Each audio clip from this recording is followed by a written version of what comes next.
So, all of you must have seen simple chemical reactions such as these. So, you have R1 which is A plus B giving C and giving 2C, and R2 is B plus 2C giving D, and R3 is B plus 3D giving E, and so on. So, note that I have tried to emphasize the stoichiometries here, that is because stoichiometry is very important when it comes to metabolism and how these reactions embed in the larger context of a cell.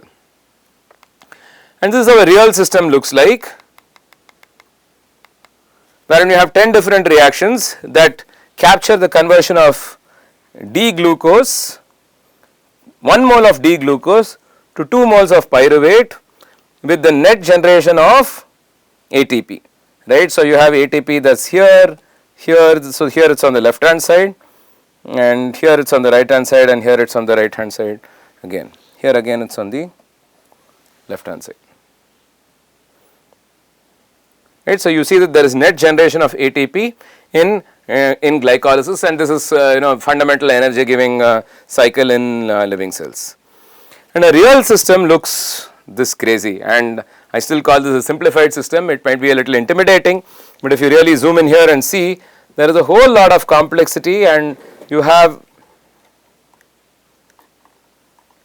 the same molecule might have so many different fates. So, pyruvate that you see here goes into several different places, and this one pyruvate here actually represents well, like a micromolar concentration or something. So, you are talking about 10 to the 16, 10 to the 18 molecules within the cell that is represented by one of these, each of these structures that you see.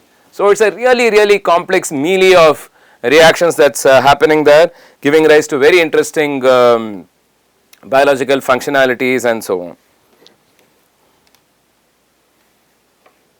So, this is a system of this is a real system of chemical reactions, where of course in a simplified fashion, where you look at a long list of reactions which tabulate a lot of different conversions. So, there is an alphabetical set of reactions, and you can recognize, those of you who know a bit of biology can recognize some important reactions in the middle and so on.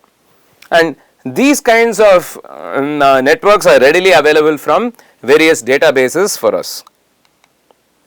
So, a quick analogy to understand what these networks are. So, you can think of these individual reactions or isolated enzymes. So, this is an enzyme that converts the conversion of glucose 6-phosphate to fructose 6-phosphate. So, this is called phosphoglucoisomerase. So, this isolated enzyme can be thought of isolated roads in the network. And then you have a metabolic map which is very similar to a road map of a city. You can already see some interesting things here. You can see that to get from here to here, you have two ways. You can either do this or you can do this. Whereas to get from here to here, there is only one way.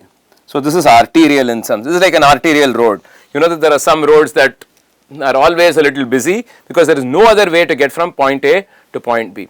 You can recall, go back to the very first couple of lectures where we talked about what a road network is, how the junctions will be formed by, how the junctions will actually capture nodes and all the roads will capture edges and so on. Of course, we still have to see how we will represent metabolic networks, but you can see a broad superficial similarity in terms of how the various nodes can be represented here on the one hand in a metabolic map, and how the roads exist in a road map.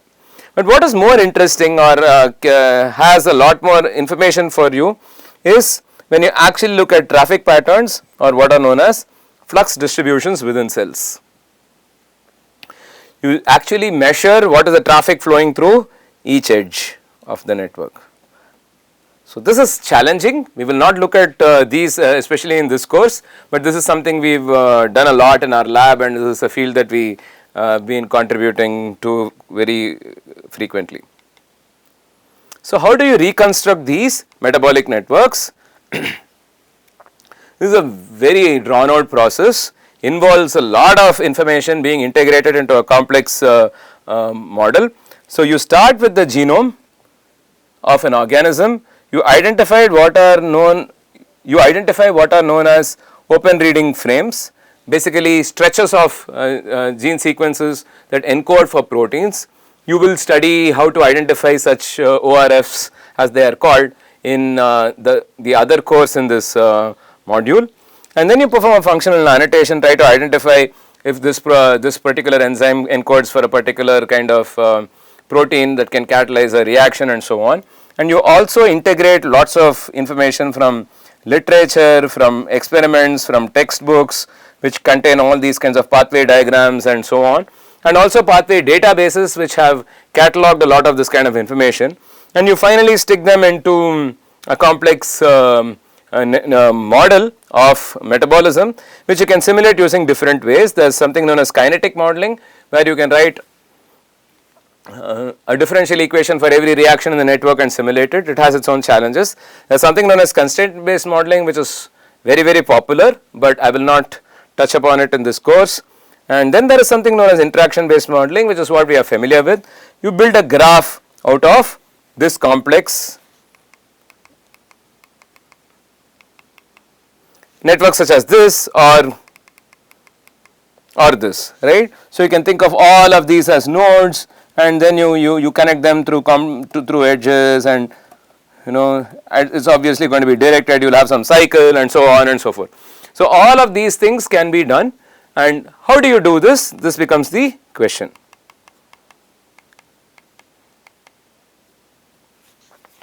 So the classic way to reconstruct these metabolic networks focuses a lot on consistency of the model, looking at the mass balance of various chemical equations, dead end metabolites, reaction activities, thermodynamic consistency and so on, and the process itself is quite complex. You start off with the genome annotation and initial biochemical knowledge, but then these are very common. You need to look at biochemical activities, enzyme specificities, exact chemical equations, identify the reversibility, which direction does NH go, right. So these are quite important. And then if the metabolites are being transported and where the enzymes themselves are present and so on. So this is very central and important, and then you build a model and then you keep iterating through it, right. So you look at various measurements and simulations and so on. We will not talk about this because we are focused more on looking at static networks, which have very interesting applications, including for studying how microbes interact with each other in various microbiomes and so on. We will talk about this a little bit later on in the course. And this is a very complex pipeline with 96 steps to actually build a model. You start with the draft reconstruction and systematically build the model through a set of very well defined steps. I will not go into this. This is very important when you are building what are known as constraint based models, but for us, for the predictions that we would like to make, often the draft reconstructions are quite good enough, because you are looking at a higher resolution, you are looking at interactions between various metabolites and reactions and so on. So I will not get into all of these details, but you should know that there are some excellent resources such as Model Seed, KEGG, Metapsych, BIG, Path to Models and so on, which provide various ways to build these kinds of networks which you can use to ask various questions of metabolism, right. So can a cell produce this particular metabolite, right, or we will look at some examples related to what is known as retrosynthesis. I have a new drug molecule, can I figure out ways to produce this molecule from other molecules in the cell and so on. So all of these kinds of interesting questions we can handle using these kinds of databases which can give you excellent models that we can use. So what are the key aspects of metabolic network reconstruction? We need the list of reactions obviously, we also need the stoichiometry, and then we need to know what is the reaction specificity. For example, does it interact with NAD or NADP and things like that. So for those of you who are not very familiar with biology, hopefully the biology you learned in the first few lectures is good enough for you to assimilate this, but this is not too critical. And then reaction balancing, reaction directionality, and what genes or proteins are important for a reaction. So this you can even think of the diagram we saw a few classes ago, where we looked at the gene space, the protein space and the metabolite space, right. So there is a connection between the gene, protein and metabolite space. So a particular gene encodes for certain proteins, one or more proteins, which goes and catalyzes one or more reactions. What is this many to many to many relationship within the cell. So, this is captured in what is known as GPR or gene protein reaction associations, and very importantly for studying any organism you would like to understand what are the novel or unique pathways within the cell. So, this becomes very important for us to study a new organism, right, because the unique the unique pathways in the organism are much more important for us to get a much better picture of what is happening within that cell. What are the challenges in reconstruction? So, sometimes you may have very little sequence similarity to known organisms. Suppose you are identifying a novel organism, right, you just isolate it from the soil of your institute or something like that. It is a new organism that has not been sequenced, and it might be very difficult to culture or study in the lab. Either it does not grow, or it requires other organisms or some really complex nutrients that you do not know of, or they grow very slowly that you cannot work with them comfortably in a lab. And then you have challenges in terms of what you see within a cell, between what you see within an organism in real life and so on. So, and how do you translate the predictions, but let us not worry about this. Let us just look at the network representations, because these are very important for us. How do we represent metabolic networks? You can represent them as graphs in multiple ways. So, first is a substrate graph wherein the nodes are metabolites and the metabolites participating in the same reaction have an edge between them. We will see an example in the next slide. And then you have reaction graphs where the nodes are reactions and the reactions which share a metabolite have an edge between them. And then you have enzyme graphs where the nodes are enzymes. So, just replace the reaction with the appropriate enzyme that is catalyzing the reaction. So, that is a way to transform a reaction graph to an enzyme graph. And very interestingly, you have bipartite graphs where you have two types of nodes. So, for metabolites and enzymes or reactions, and the edges only go from metabolites to reactions and reactions to metabolites. We will see what these are here. So, here we have a very trivial toy example where we have three reactions, A plus B giving C, B plus C giving D, and D giving E. So, here A and B are connected to C, and we are just drawing the obviously there is a directionality, so you draw directed arrows, and we are just writing the reaction ID or whatever it is, and we are just writing the reaction ID on top of the edge, and you see that C has a connection to D and D has a connection to E. Right, both B and C have a connection to D and D has a connection to E. But if you look at it in the reaction space, R1 has metabolites that are shared with R2 and R2 has metabolites that are shared with R3. And if you see this is not very descriptive. You might assume that you can convert A to C without the presence of B, whereas that is not correct. So, this is a flaw in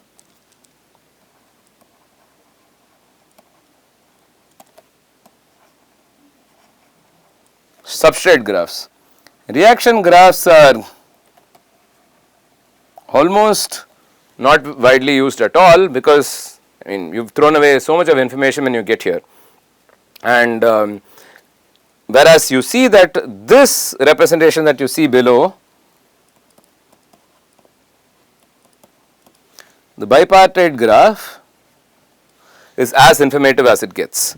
You see that A and B are together required for reaction R1 to happen to produce C ultimately. Then you have B and C that are together required for the production of D via reaction R2, and then you have just D that is individually required for the production of E via reaction R3. So, this may be done by enzyme E1, this may be done by enzyme E2, this may be done by enzyme E3. We will look at all of this in greater detail in a tutorial wherein we will load one of these networks, build these graphs and study various properties and so on. And here you go, you have a more realistic network.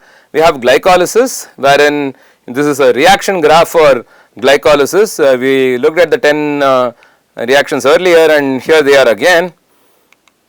So, you have 10 different reactions, and you see that there are shared metabolites between a lot of reactions, and but then you have to actually worry about some of these edges because they could be emerging from ATP and ADP.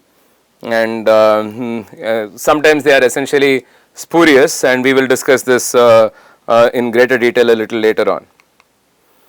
And this is a substrate graph, and the substrate graph is very interesting. It's quite useful in some sense. So you can see that the conversion of glucose to pyruvate happens in this fashion, right?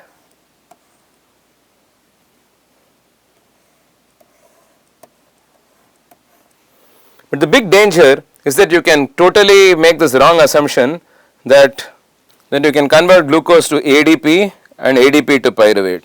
The real world doesn't work like that, because you can't really convert glucose to ADP. Glucose gets converted to glucose 6-phosphate, and ATP gets converted to ADP in this process, in this reaction. Right? That's the first reaction of glycolysis. So this is the danger of the substrate graph. But of course, if you remove out ATP, ADP, NADH, NAD and so on, you get a pretty tractable graph. It's a tractable graph because you've lost some densely connected nodes, but then you can also trace pathways that make a lot of sense.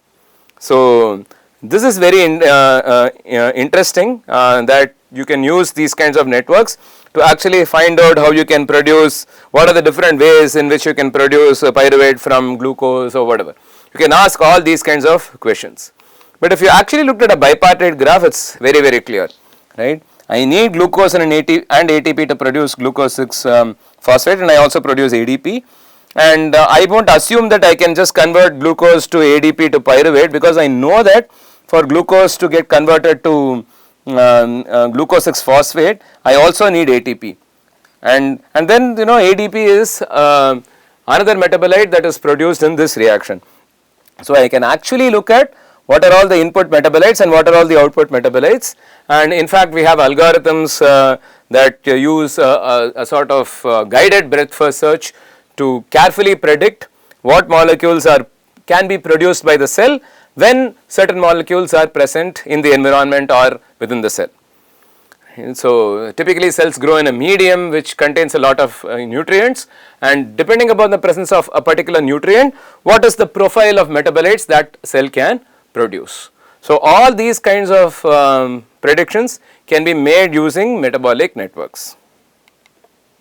Okay. And then there is this concept of stoichiometric matrix, which is also quite useful to understand, to build these kinds of cells, simply because these are very widely used in other kinds of modeling approaches such as constraint based modeling.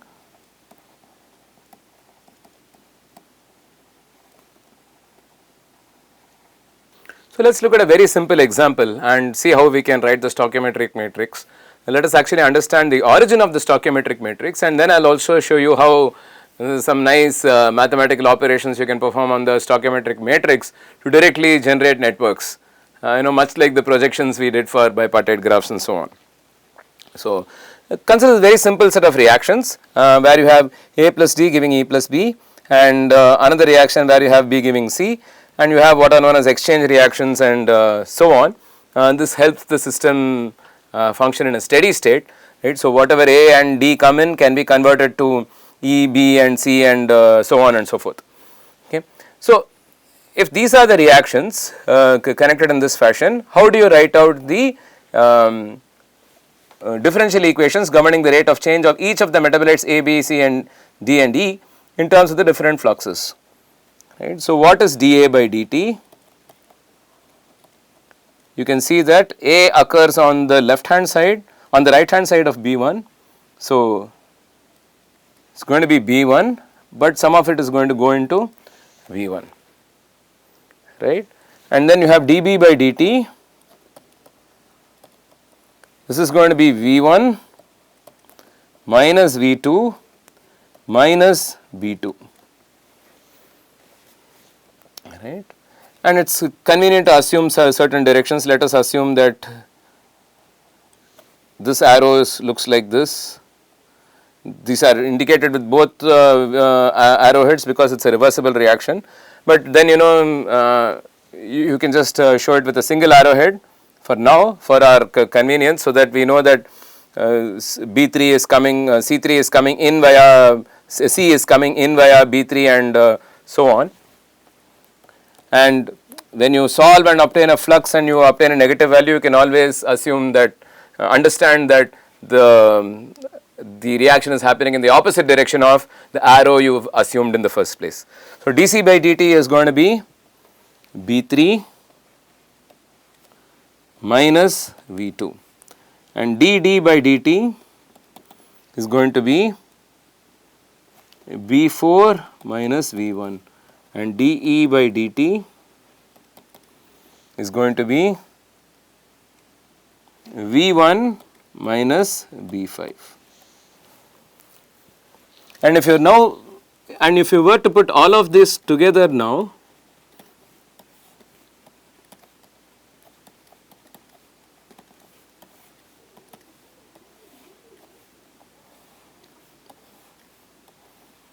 you can write this in a matrix form with V1, V2, B1, B2, B3, B4, B5. And here you can see what are all the entries that go, and you will see that for A it is going to be a -1 here, and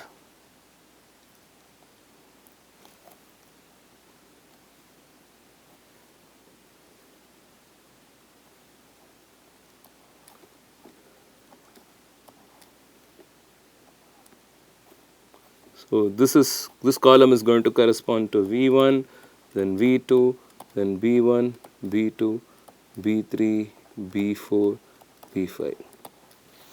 For B, it's going to be V1 minus V2 minus B2. It's going to be +1 here, -1 here, +1 here, -1 here, and 0 here, -1 here, 0, 0, 0. For C, it's going to be 0, -1, 0, 0, 1, 0, 0.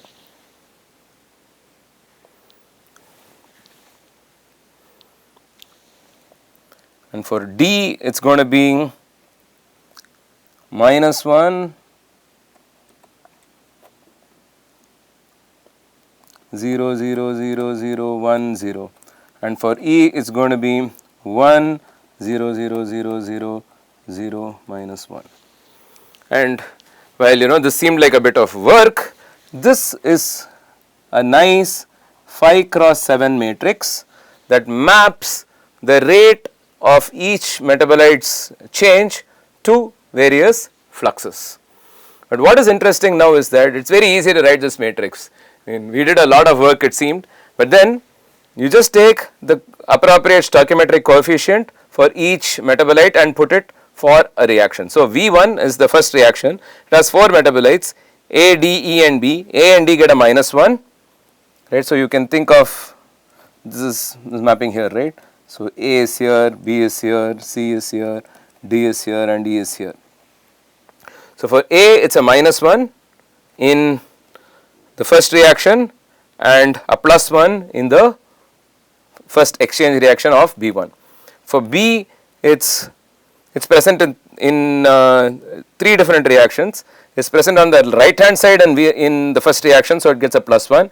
It's present in the left hand side of reaction 2, so it gets a -1, and it is also present on the left hand side of the reaction corresponding to B2 here, so it gets a -1 again. C is present only in 2 reactions, it is on the left hand side of V2, so we put a -1, and then it is on the right hand side of B3, right. So, because it is coming in, so we put a +1. D again is present only in 1 reaction and an exchange, so it's -1, it's on the left hand side of V1 and it's on the right hand side of B4, and E is on the right hand side of V1, so it gets this positive +1 here, and it's on the left hand side of B5, so because it's going out and it gets a -1. So what you now have is this stoichiometric matrix which is M cross R, where Sij represents the stoichiometric coefficient of the ith metabolite in the jth reaction. That is it, right. It is actually very easy, and so, and if you had like some 2D or something like that, so this D will appropriately change to 2 and so on.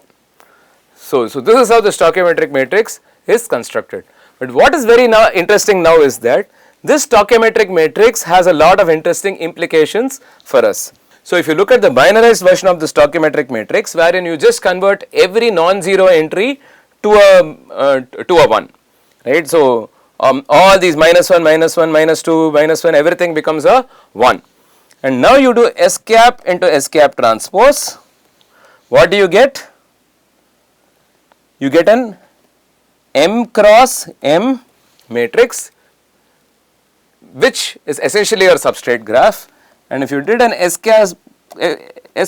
cap transpose into S cap, you get an R cross R matrix, which is essentially your reaction graph. It is the adjacency matrix corresponding to the reaction graph. You can binarize it and so on, but this is just very nice that you can use the stoichiometric matrix to build all the other kinds of graphs that we were talking about. You can also construct the bipartite graph. It is a little bit more of work. It is not as trivially straightforward as multiplying two matrices, multiplying a matrix with this transpose, but you can still construct that also by systematically iterating through the rows and columns of the stoichiometric matrix. And why are we talking about this? Because stoichiometric matrices are very well embedded in all the tools that work with metabolic models of the kind we have been discussing so far, and from the stoichiometric matrix you can convert it to whatever network that you want to perform your other analyses. So a lot of analyses, even graph theoretic analyses, use the stoichiometric matrix as a starting point, even though it is typically as it was designed for constraint based modeling approaches to make predictions and so on. So in fact, a quick aside about constraint based modeling approaches, when you write this equation, you can put the right hand side as 0, which means that no metabolite is being consumed or produced, and what you see is that you get a system of linear equations which can be solved under certain conditions using techniques such as flux balance analysis and so on. And there is a whole lot of literature about that. I am not going into that right now, but I just mentioned it for completeness. Another simple example here. So you have 3 reactions. This can't go to steady state because you do not have these important exchange fluxes, but again, what is the stoichiometric matrix for this? It is going to be a 5 cross 3 matrix, right. So you have 5 metabolites in 3 reactions, and this is what it is going to look like. So -1 plus 2, because A plus B gives 2C, and minus B plus 2C, I mean -1 -2 here, because B plus 2C gives you D, and you have B plus 3D giving E. So this is how the stoichiometric coefficients look like. And now you can think of binarizing this and generating your reaction graph and substrate graph and so on. So with this, we come to the end of this sort of mini set of lectures where we focused entirely on network construction. We did not look at like any interesting network algorithms or centrality measures and so on, but what we looked at are ways to actually build these biological networks which are so essential and so central for us to apply all the algorithms or centrality measures and techniques that we have studied in the rest of the classes. So I will see you again where we will continue with now that we are armed with the ways to build these networks and so on. How do we actually apply these networks? How do we actually take these networks and apply various algorithms on these networks and make various inferences? That we will start looking at in the forthcoming classes.